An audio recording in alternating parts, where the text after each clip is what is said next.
If you've ever walked into a break room at lunchtime, you know that all of the educational experts are sitting in that room talking about the problems and solutions of day-to-day classroom life.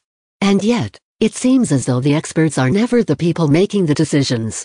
Teachers are constantly frustrated with the fact that administrators, board members, and lawmakers don't understand what's happening in the classroom. They don't know how their rules and laws play out, and they can't see the flaws. It's maddening, isn't it? And students feel the same way. They complain about schedules, teaching styles, the way information is delivered or not delivered, and so on. We can all agree that there is a communication gap, but recognizing its existence is usually as far as we get to making any real changes. With the rise of the pandemic, education has become splintered in all directions. All of the broken pieces of our outdated, broken education system are falling apart while faced with this new crisis.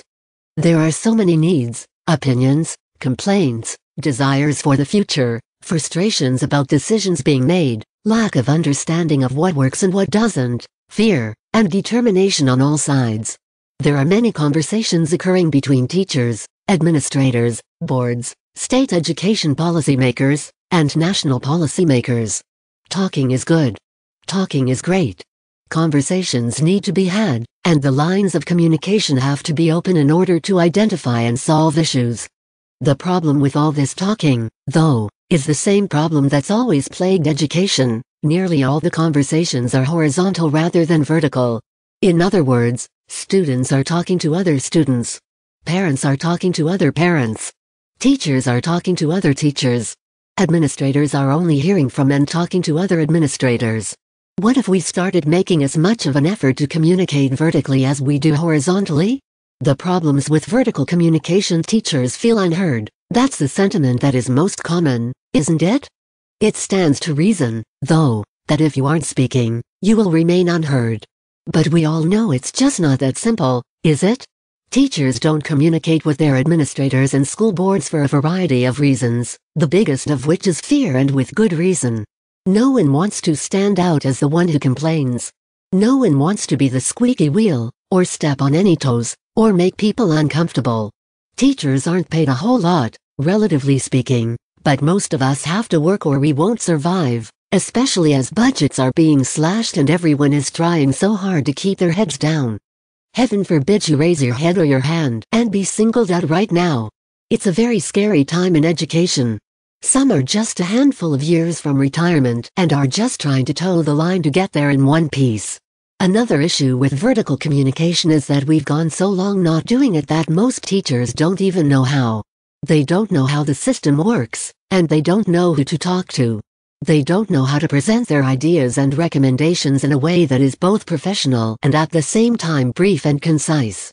Another problem is that teachers are only seeing things from their perspective in the building, so to speak, their classroom, their department, or their grade level. Some teachers will complain and expect everyone to line up and do what they're told, building admin, board members, and superintendents alike, regardless of the fact that the solution they are proposing only takes their classroom, department, and so on into account. They won't take no for an answer and will call a lawyer if anyone so much as sneezes in their direction.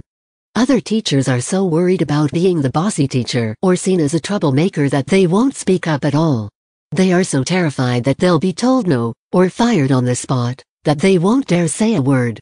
Speak. Now that we are faced with a full-on crisis, there is no time to waste on being either of those teachers, either the overly demanding teacher, or the mouse hiding in the corner. The ship is going down, and the captains and first mates do not have all the information. They are sailing blind in the storm. The crew knows exactly what isn't working, and often, exactly how to fix it. You don't have the luxury of being silent anymore. So this week, we're going to outline how you, dear teacher, can be the change you see. We'll talk about how to identify which decision maker you need to talk to, how to have difficult conversations with administrators, build your resilience when it comes to having your ideas rejected, how to bring topics up with your school board, how to access legal representation if your idea is a state or national issue, and how to influence lawmakers. The most important idea we want to leave you with today is something we've been saying for months and months. You are the expert. You and your students are the only people in the world who actually understand what is happening in that classroom, whether it's virtual or face-to-face. You have to be the one to speak. If we continue this every man for himself business, we may just find ourselves swimming with the fish. Let's not abandon ship just yet.